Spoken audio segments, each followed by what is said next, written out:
So welcome to the second part of the writing the equation of a line. This time you'll be given the slope and a point.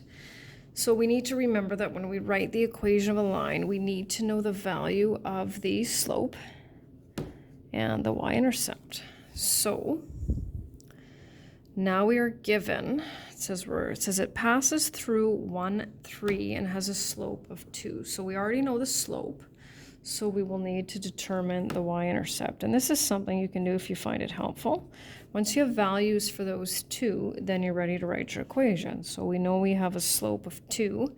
And this doesn't give us our y-intercept because our y-intercept is the value when x is 0. And clearly that's just not the case. But we do have an x and a y and an m. And in our linear equation, anytime we're given 3 of the 4, we can calculate what's missing. So here's our y value. Our slope is 2 times 1. So this line will cross the y-axis at 1. And now we're ready to write our equation. So slope plus the y-intercept. And that's pretty much it.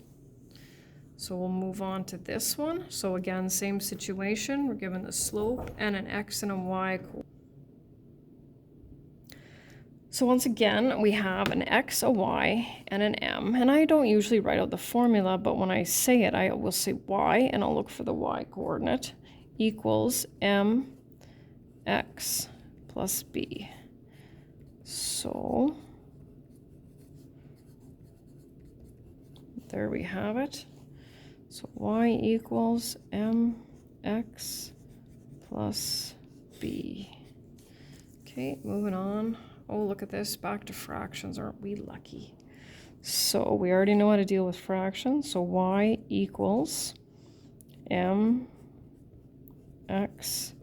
plus b. So we know when we multiply fractions, we multiply numerators and multiply denominators. So 5 equals, we've got negative 6 over 4.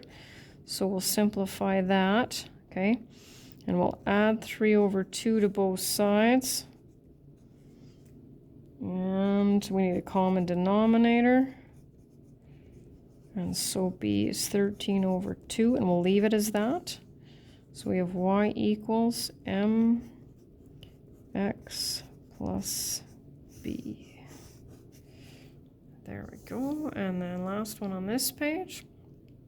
So normally what happens is students, by this time they get it, right? So it's y equals mx plus b.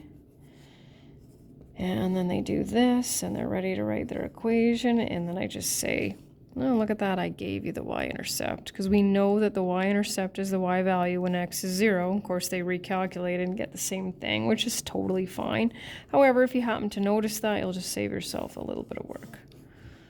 So there's that one. So now we're going to go back to something from grade 9, and that's horizontal and vertical lines. I'm just going to switch up colors here. So a couple of ways we can do this, because they have special equations, right? They're special lines, is we can look at just a couple of ordered pairs on there and just kind of see what they have in common. So there's this one. So every single y coordinate on that red line will be -2, right? That's the only option. What do we know about the slope of that line? Well, the slope of any horizontal line will be 0.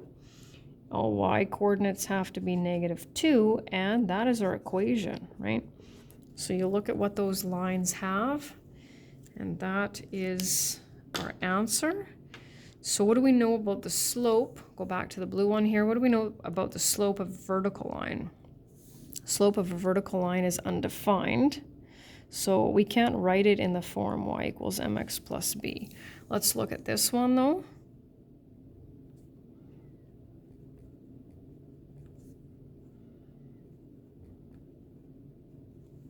Okay, so what do we notice that they have in common? All of the x coordinates have to be 3.